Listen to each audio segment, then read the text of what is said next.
And let's take about 7 or 8 hours on this perfect fall day to learn the trees of the Blue Hills Reservation, just south of Boston, Massachusetts, about less than 15 miles from downtown Boston. And from these hilltops in the reservation, we can get views of downtown Boston. And it's the first week of November, and warm weather and moist weather has given these trees a reason to hold on to their foliage several weeks longer than normal this year. And we're going to do some tree ID, as many as I can find as a mortal man with a limited amount of time today. And can use the leaves to identify a lot of these trees today because of the late leaf fall. And there's plenty of nuts on the ground, and we can use twigs, and we can use bark, and we can use habitat to separate all the trees that could be growing in this park. This is a new park to me, but I have spent a lot of time in this part of the country, so I'm familiar with most of the trees I would expect to find today. And the identification I'm going to use today will be brief, with things that we can see on the trails today. And there is much more detail on how to identify these trees on this channel.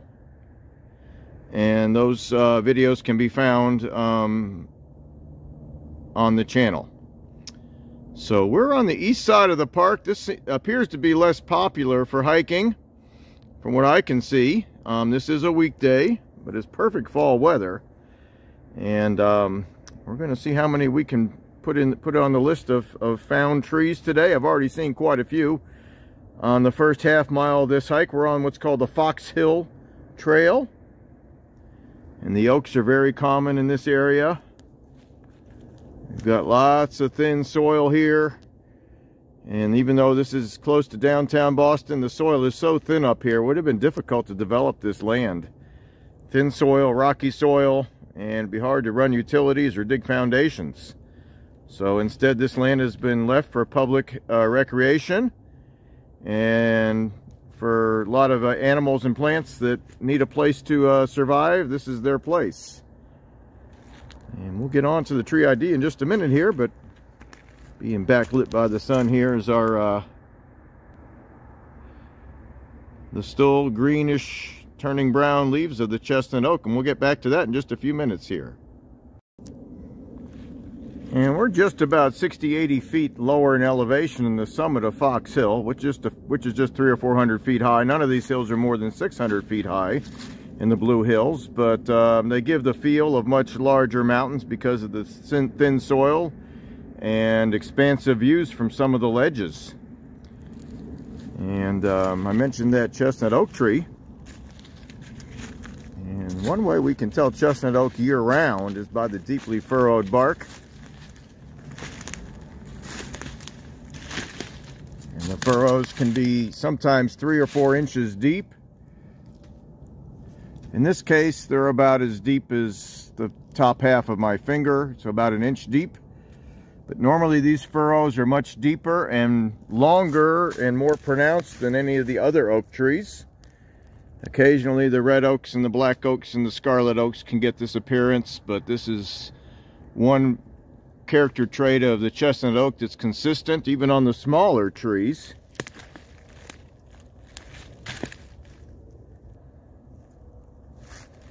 So right over here we've got a chestnut oak that's only about 4 or 5 inches in diameter, and it's already starting to get these deeply pronounced furrows. They're obvious furrows. They may only be a ½ inch deep, but they're well pronounced. We've got another chestnut oak right here. It's starting to get these obvious furrows, even at a young age. And right next to it is our scarlet oak, with some polygon-shaped chunks in the bark. But as you go up the scarlet oak, on these younger branches and younger specimens, the bark is smooth.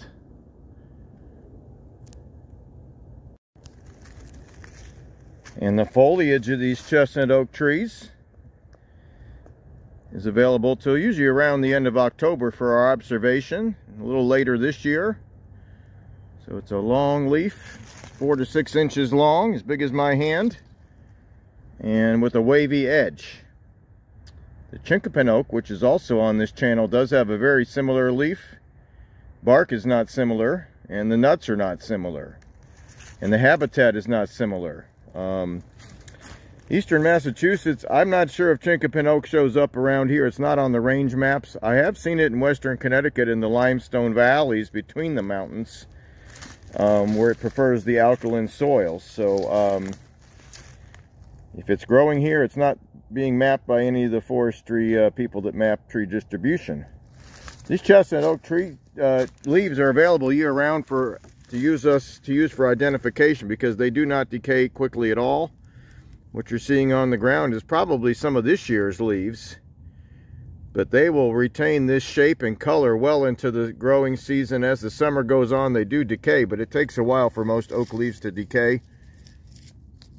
Here's a little bit of last year's leaves. So it's makes it easy to identify oaks. If you have any doubt what tree what trees are in their area, look for the most common leaf, and that's probably the tree will help you narrow it down if there's any doubt. So the top side of the chestnut oak leaf, when it is on the ground, is a nice medium brown color, and the bottom side, there's your top side, it's nice and shiny, and the bottom side is a paler color and not as shiny. So I would expect to find all kinds of chestnut oak on these hikes today. I'm going to try to get in 6 or 8 miles and still make videos today.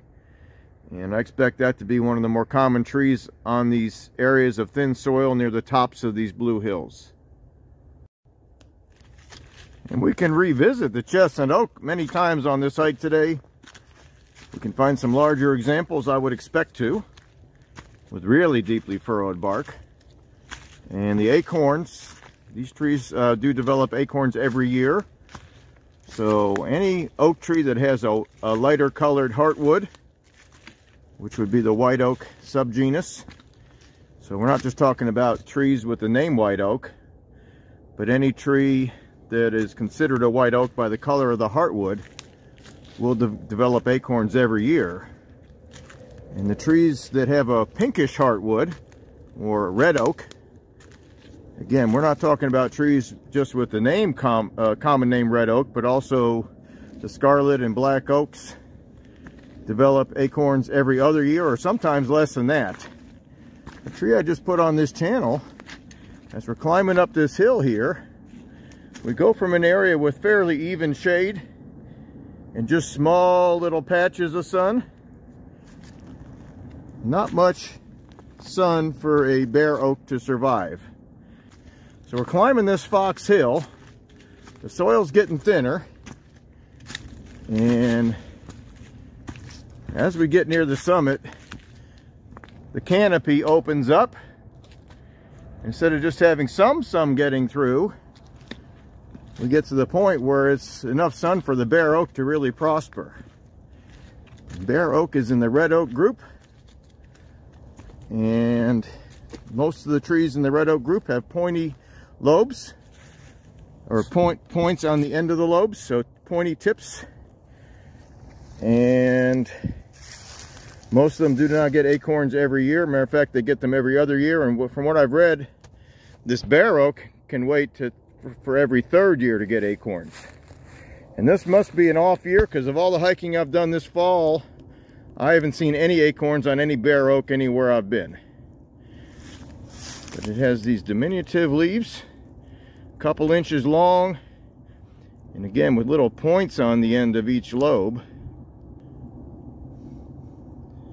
And sometimes our black oak leaves can get that appearance. These are generally smaller than the black oak leaves. The buds are much smaller than that of the black oak. And the botanist who named this bare oak gave it the botanical name Quercus ilicifolia, which is Latin for a oak tree with leaves that resemble a holly. So these little leaves right here are about the size of a holly leaf, and with little points like the American holly.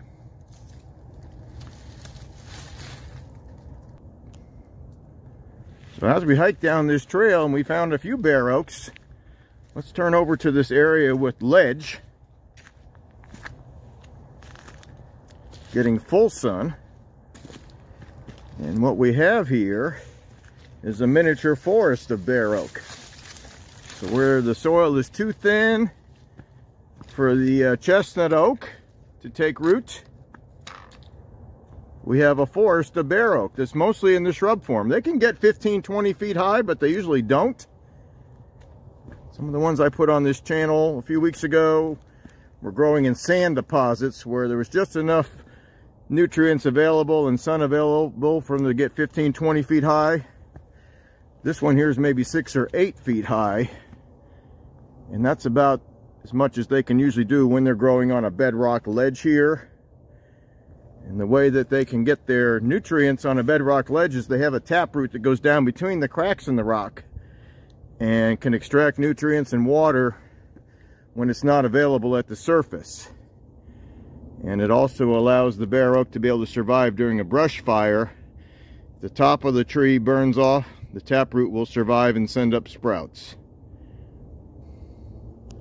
But this is a forest of bare oak. They often keep their leaves well into the late fall, so you can use that for identification.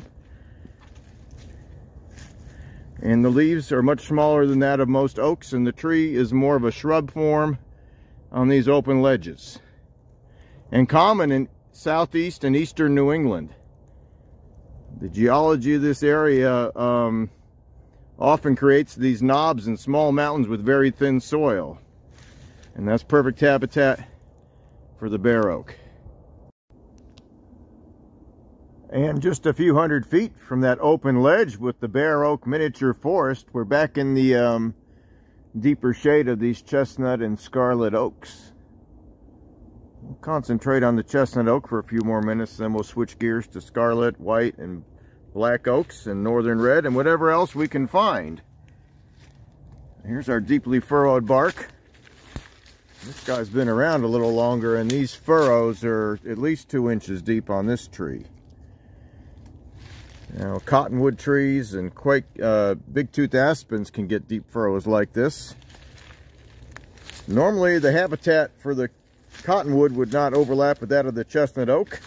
Big-tooth aspen could, so we'll keep an eye out for it today.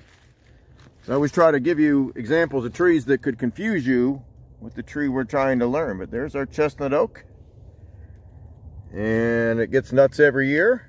Acorns every year, and they're the largest acorns in this particular forest we're hiking through today. The bur oak can get quite large acorns as well. I don't believe it grows in this part of New England. We got one here. He's already set a little root down. So this is an acorn. It's maybe 1.5 inches long. We got a quarter there for scale. And these chestnut oak acorns, they don't wait for the next growing season to start taking root. They consistently send their roots down in October and November while the weather's still warm enough for them to do so. And that gives them a jump start on the other trees in the spring. And they consistently lose their acorn caps as they come to the ground. So it's very unusual to find a chestnut oak acorn that still has the cap attached. Here's the cap of the chestnut oak acorn. They come in pairs often. And the cap has got a real fine knitting on it. So we'll look at some other acorn caps today. And these are duller. They don't shine. And the knitting, or if it looks like the cap was knit with yarn, it was a real fine yarn. And like I said, they normally don't stay attached. These are large acorns, they're bountiful, and almost every one of them has got a maroon colored root that's starting to set into the ground and get a head start on next year's growing season. And we're continuing down the northwest slope of Fox Hill here, just about a 1/4 mile from the last video stop. And you know, I just look for the trees that say film me and record me, and that's what I do. I know about what I would expect to find on a hike like this, but I let the trees make the lesson here. I let the trees make the videos. And this Scarlet Oak said, let's stop and get some nice video, and that's what we're going to do. So in the late fall and mid-fall, Scarlet Oak lives up to its name. Not every tree gets the scarlet red color, but many of them do, especially the ones that are still in the sapling or shrub form. And it consistently gets a scarlet color that sometimes the other oaks can achieve, but often don't. And another way you can remember scarlet is it gets the color of a fire flame, like from the flames in a campfire, and the geometry of these leaves often resembles the flames from a fire. So look at the points as they come out. Looks like what you'd see in a campfire. The flames from a fire. So the color and the geometry of the Scarlet Oak reminds us of something that's on fire. Especially when it's being backlit against this perfect fall blue sky.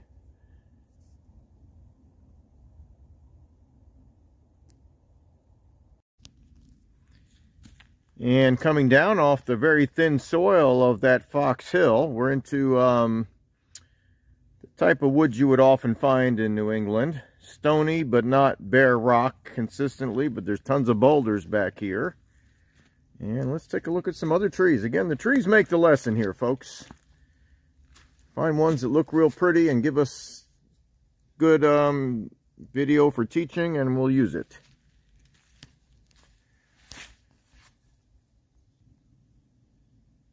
And this is the first week of November, and again, a late color change and a late leaf fall have provided a spectacular display on this red maple tree, which is not living up to its name. It's turned a beautiful gold color like its cousin, the sugar maple, can often achieve.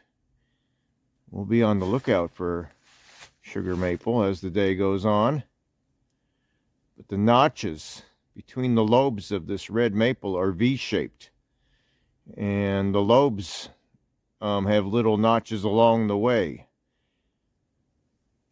And yes, it could be confused with the notches and lobes of a mountain maple tree or a silver maple. I don't expect to find either one of those here today, but we'll keep our eyes open anyways. But red maple is common throughout the area I'm covering by this channel. Appalachian Mountains, Ohio Valley, Lower Great Lakes. It's one of the more common hardwood trees in the eastern United States. And there are some red maples living up to their name. Right down the trail here, we've got one that's got a beautiful orangish red color. But they can often get that gold color as well. And the flowers are red in the spring.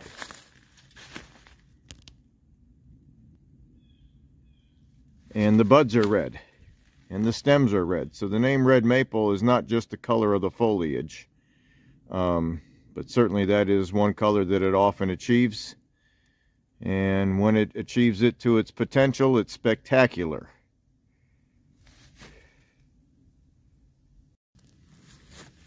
And just a few feet from that other red maple tree, this one over here is saying, please film me today. And here we go. Got to go off trail just a few feet here. Look at that color.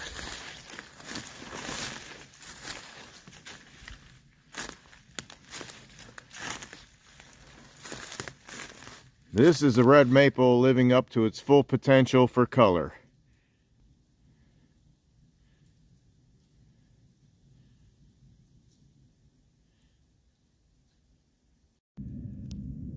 And a week before my trip to this Blue Hills Reservation, eastern New England was hit with a nor'easter that had hurricane force winds and gave these pine trees and other trees a good pruning.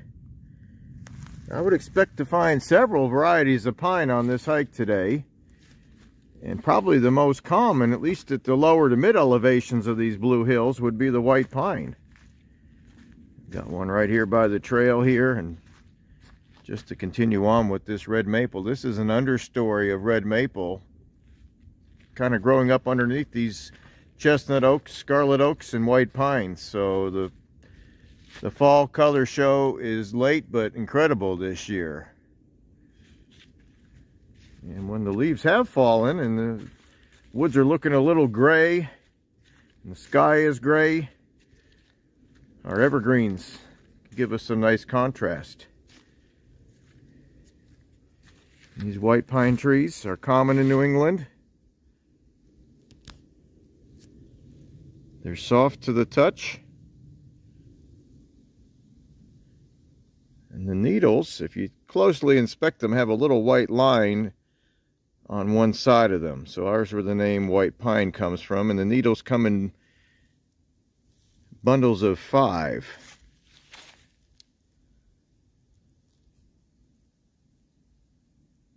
And it's hard to count them with my finger behind there, but you can count them to positively identify the white pine tree from another common pine tree in eastern and southeast New England, which is called pitch pine. We'll keep our eyes open for the pitch pine today. It tends to grow in areas that have recently burned or have burned in the past. And because the soils on these blue hills are very thin and drought prone, I would expect to find some. And we're making our rounds through the northeast corner of the Blue Hills Reservation on the Saw Cut Notch Trail, which is north of where we started on Fox Hill. Eventually we're going to cross to the road to our south and go up on some more of these knobs with views. Let's let the trees do the teaching today.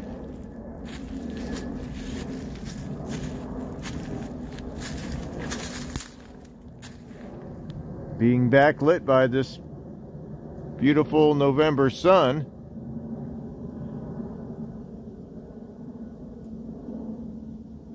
are the leaves of a white oak tree. And these leaves have rounded lobes and rounded notches between the lobes that I separate them from some of the other oaks in this area. The post oak can get that same appearance, but it doesn't grow in this part of New England. I have found it in southern Connecticut. The range maps don't show it continuing into this area. If I do find it, we could look at it though. And the bark of a white oak tree is an ash gray color, and it often has these squares or polygons on the bark, but it's a lighter texture and lighter color than that of the chestnut oak.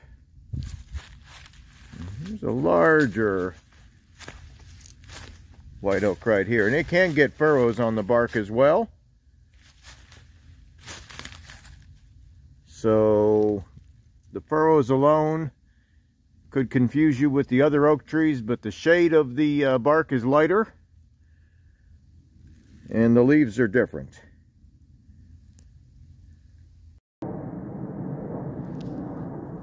Well, it's only the sound of these jet airplanes above me that give me any indication I'm near a major city. I've only seen 2 people in 3 hours of hiking here on a weekday, but it is perfect hiking weather.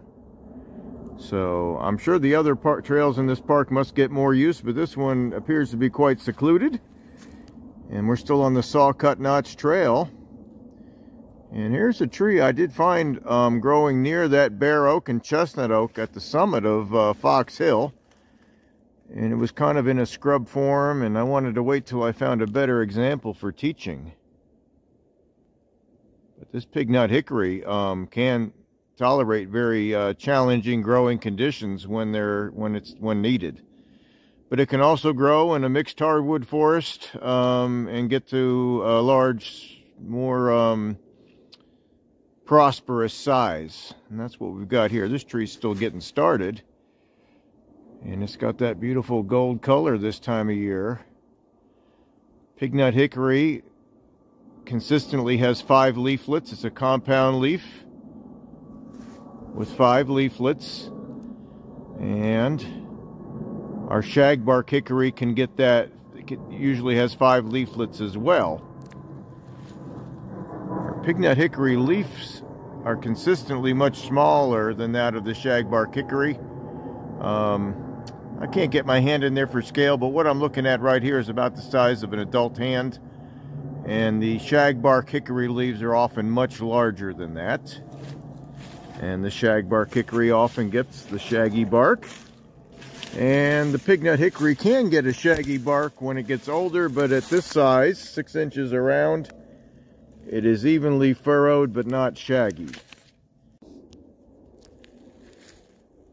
And I can say after 2.5 hours in the woods here at Blue Hills Reservation, I have never been out of sight of a chestnut oak. They're very common back here at all elevations, and really in all the soil conditions except the wetlands, I'm finding it. So often chestnut oak is more common in dry, rocky soils, and most of this is dry, rocky soils, but even the areas that don't look dry or rocky have chestnut oak.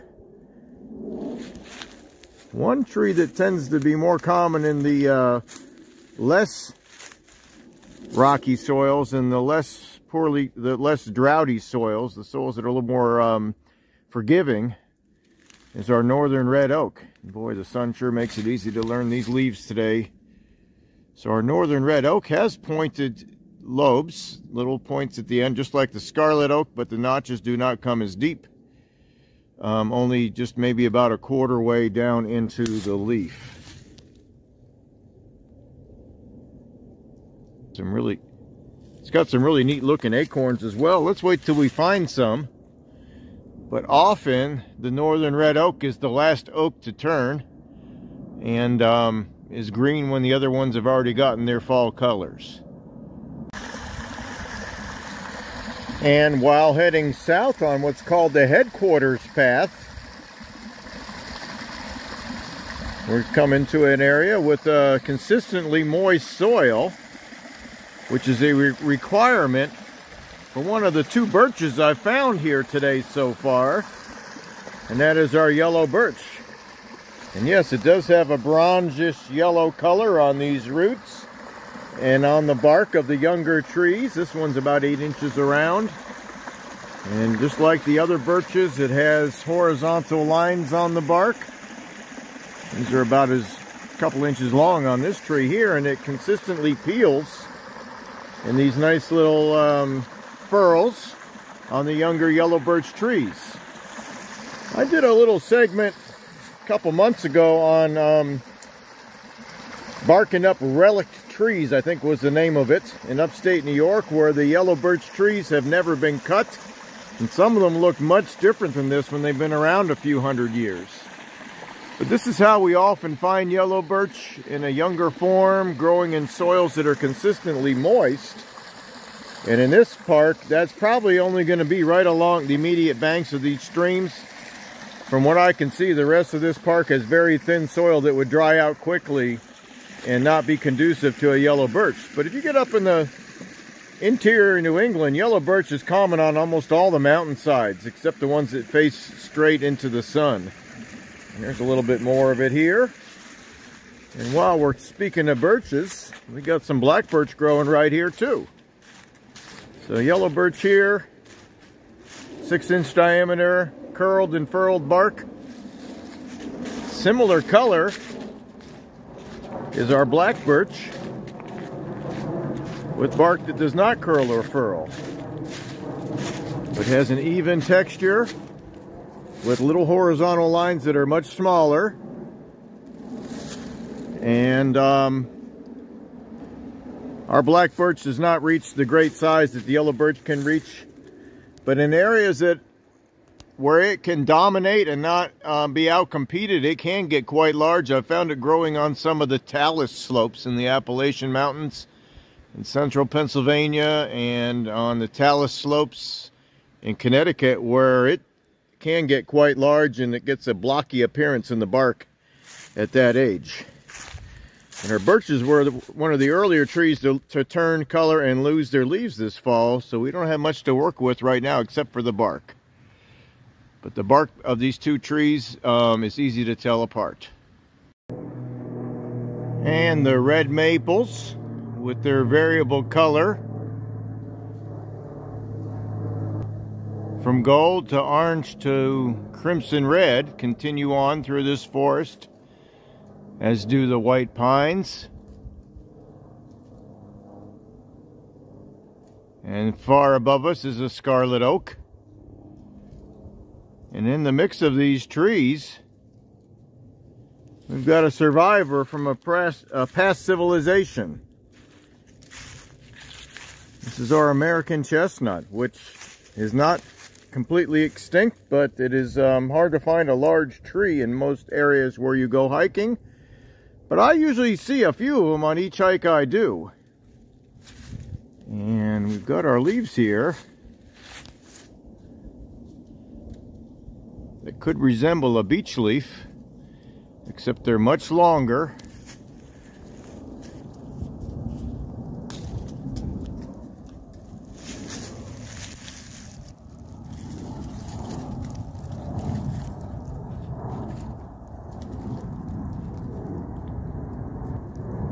Much longer than they are wide, and the teeth on the American chestnut are much longer and sharper looking than those of the American beech, but they are closely related. They're in the same botanical family. And of course our chestnut oak, which is also growing along this trail, has a similar size, but the lobes, or the edge of the leaf, tends to be rounded and get a little pointy looking sometimes, but not as much as that of the American chestnut. The American chestnut was common until the 1930s. Between 1904 and 1940 is when the blight overtook the chestnuts, and most of them died, and the root sprouts that come up from those original trees are all that's left. But efforts are being made to reintroduce blight-resistant chestnut trees to the eastern forests. This middle trunk here is actually still alive. It's not that old. The one behind it got a little too big, and once the tree starts to develop furrows, the blight can get inside the bark and do damage. So the younger trees tend to be resistant to that. Once a tree gets 6 or 8 inches in diameter, it usually dies, like this trunk on the right did. The one in the middle is still alive, and the one on the left is far gone, to the point where the bark is no longer even attached to it. I did a quite extensive study of American chestnut a few weeks ago, and it's been put up on this channel. One of the parks in southern Rhode Island had a lot of it, and a lot of it was getting larger than I usually find, to the point where they may even be old enough or large enough to reproduce. So more information on the American chestnut is on this channel. And one of the main access roads through the Blue Hills Reservation, it's called Chickatawbut Road. We just crossed it, and we're on the south side of the road now. We're going up some of the larger peaks. And we're in what's called the Slide Notch Trail. And I don't know if this is the official notch here or just the start of the notch. But I'm seeing a good chance to learn pitch pine with white pine growing nearby right up this hill here. Let's climb up these stone steps and see if we can see the obvious difference in these trees. They're easy to tell apart. They don't always grow near each other, but they can. So in this case they are.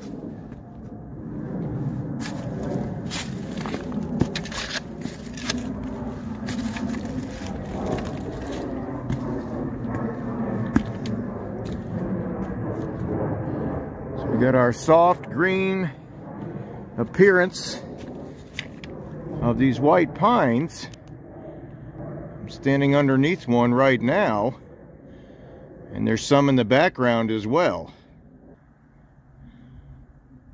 But also in the mix is more of our miniature diminutive forest of bare oak, like we saw at the start of this video series.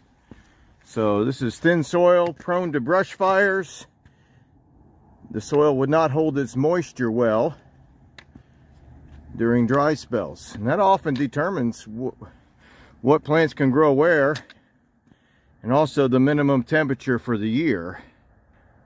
Certain trees just can't handle temperatures that are well below zero, and we wouldn't even find those trees here. Even though we're close to the coast, it can still get zone 5 temperatures right near Boston here, and if you get inland it could be down to zone 4 and even lower in interior New England.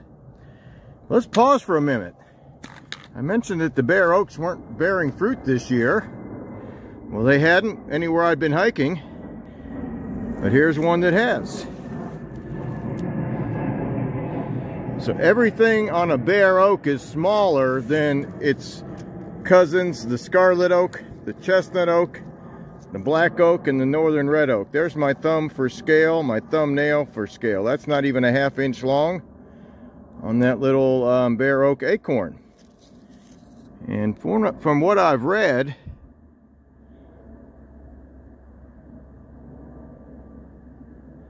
the bare oak is called bare oak because bears are the only animals that have any interest in eating these acorns. And they are quite small, so you'd have to eat a lot of them to get your nutrition. And now that I think of it, you know, a squirrel would probably have a hard time climbing this guy. It's so full of briars, and not real briars, but it's real spindly, and probably a little hard for a squirrel to get up here to grab the acorns until they fall into the ground. So that may be the other reason. But yeah, this is a miniature forest of bare oak, and right next to this eastern white pine, we've got a seedling of a pitch pine. So side-by-side comparisons are always best. Our white pine has needles of 5, and they do have a white appearance. If you look at them, there's a white stripe on the needles. Our pitch pine here, some of the older needles are turning yellow and it's shedding those needles. But the new ones from the last couple of years are still green and will remain green. So this is natural for most evergreens to shed some of their needles each year, this in the fall. And these are in bunches of 3. And it's a much coarser needle. It's not soft to the touch. There's our 3 right there. 3 needles in a fascicle or a bunch. And a little sharp on the end. The cone is nice and compact.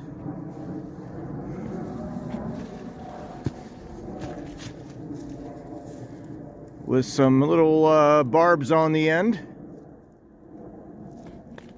I did grab a white pine cone while I was in that pine woods a few minutes ago. And there's a white pine cone, which is much longer than it is wide. It doesn't have those little barbs on the end. And the only pine tree that has sharper barbs than that of the pitch pine is a similar looking tree that grows in the central and southern Appalachians called the Table Mountain pine, which will often grow on these rocky, thin ledges just like this pitch pine does. Guidebook says there's a view of downtown Boston on this ledge. Let's go on up the trail and take a look. And yes, the view does open up as you climb up this ledge. I haven't quite got the direction to look at downtown Boston. I'm looking more northwest here. It's a very clear day. I don't have the tools to determine which peak I'm looking at. But there are some larger mountains to our northwest that kind of stick up by themselves. One is called Mount Monadnock in southern New Hampshire, and the other is called Wachusett Mountain. And what I'm seeing behind here could be either one of those. It almost has the familiar shape of Mount Monadnock. It's about 60 miles away. And that's a peak that I may try to do a tree study on as well in the future. Probably going to have to wait till the start of next growing season. I'm running out of good hiking weather. And that's quite a bit snowier and colder up there. And it'd not be wise to do that midwinter with the amount of effort it takes to hike through snowpack. But if the weather stays mild, it's a possibility. And it certainly is a possibility in March or April or early May. And as we go around this ledge here, we've got more eastern white pine growing right out of the rock. So white pines can grow where there's really thin soil. they are less likely to survive a fire than a pitch pine. They don't have the thick, corky bark like the pitch pine has. But the rest of these trees up here is almost all pitch pine in the field of view here. There is some white pine behind it. So the two can mix together, but the tougher the going gets and the more fires you get on a knob like this, the less likely you are to find any white pine. And you're more likely to find pitch pine only. But here we've got a nice mixture of our bare oak, our white pine, and our pitch pine. And as we reach the summit of Nahanton Hill, the other views unfold, and we lose almost all the white pine. And this is a forest of pitch pine only, with enough sun getting through to keep this bare oak happy. And I've found this in other places I've hiked. The bare oak can grow between these pitch pine trees and get enough sun to continue on, and it usually stays in the shrub form. But once the chestnut oaks and the other oaks start crowding it in, it'll drop off the list of plants that we find. But there's still plenty of bare oak growing between these pitch pine trees because there's lots of gaps in the canopy. So we got a shrub layer of blueberries and huckleberries and a taller shrub layer of bare oak, and then a nice wide open ledge here. I've been in the woods 4.5 hours. I've seen 2 people on a weekday in November with perfect hiking weather. You wouldn't believe you're within 15 miles of one of the largest cities in the East Coast. But you are. And let's take a look at that view here. Being framed by these pitch pine trees and our scarlet oak is the skyline of downtown Boston on a very clear day. And with any luck, maybe we can get a view of some of the bodies of water that can be seen from these hilltops. We'll see if we can get an eastern or northeastern view. But what a great place to learn your trees. What a great place to go hiking. There's miles and miles of trails here. Not a lot of trail markers. You need to have a good app. The All Trails Help app has been pretty helpful for me today. I've got the park map from the Commonwealth of Massachusetts downloaded as well on my phone. But there's been a few trails that were a little hard to discern and a little hard to follow, but with the right tools, you can do that, and some of the trails are marked and easy to follow. Well, after admiring those views of Boston and the surrounding countryside, we're back down on the Slide Notch Trail. We've come down in elevation a few hundred feet here, and let's add oak number 6 to our list of oaks that are found at this park. I'm not finding this one on the entire hike, but it's been in and out of the field of view. And let's take a look at our black oak. It'll be a little tricky to identify sometimes. It has similarities to northern red oak and scarlet oak. But the acorns have that cap that looks like the paint is peeling on the shingles have come loose on the roof. So if you think of the cap of the acorn as the shingles on the roof of your house, if the shingles are peeling up and coming loose, that's the acorn of a black oak. A scarlet oak acorn would look very similar in size, but the shingles would be not only still in place, but look like they've been lacquered. They actually shine. I haven't seen too many good scarlet oak acorns today. And the black oak does not get that beautiful color in the fall. It just kind of goes from green to brown. But we've got one right here. It's a medium size. And it has a very distinct textured bark from top to bottom. It doesn't change too much as you go up this tree. We got some little polygons there about 1 inch or 2 in size. And it retains that pattern almost the whole way up. And the leaves, instead of being a beautiful color in early November here, kind of go from green to brown, and that's about it. So Scarlet Oak is definitely a more showy tree. And the Scarlet Oak is found up on those ledges right near the bare oak.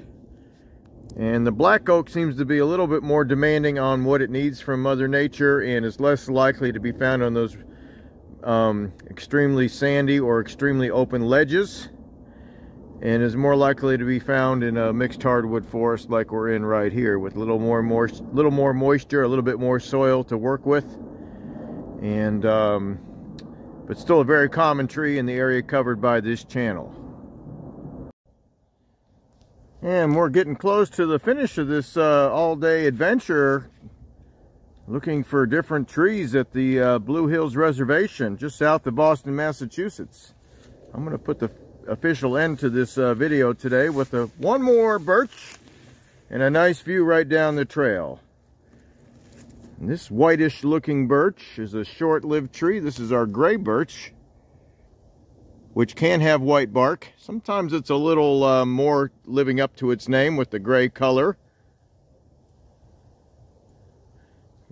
Usually the varieties that grow in people's yards, the planted specimens, look pretty white and showy. These ones I'm finding in these areas that probably burned aren't always as showy. Sometimes they're not even white at all when they're very small, but there's a lot of it back here. I've got one more over here. It's just a little bit larger. And the way we can tell this from the paper birch is not by the color, because the paper birch is white as well, but the gray birch does not peel. It tends to have these V-shaped branch scars all the way up the tree. And I've got a video of that from last fall in mid-November that shows that clearly when the leaves were down. I took it over in Pennsylvania where we had the gray birch and the paper birch growing side by side.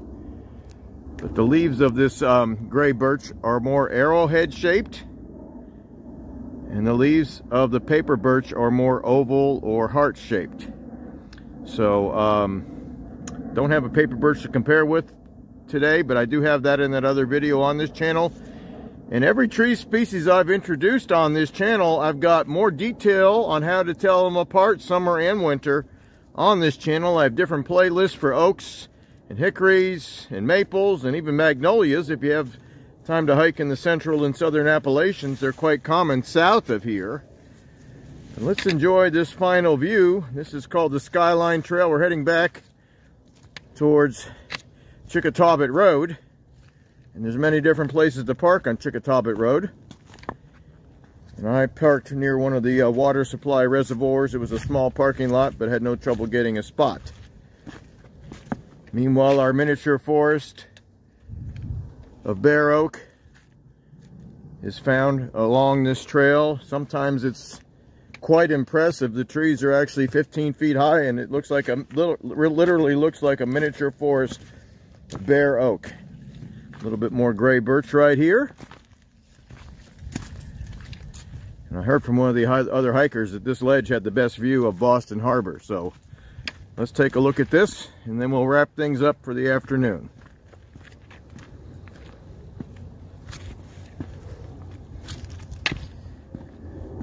So if you want a lot of view and a lot of scenic reward without hiking long distances or climbing really tall mountains, this park here has the feel of the much larger mountains in New England, and it's very close to a large population center, has lots of trails, most of which are easy to follow, and scenic rewards for your efforts.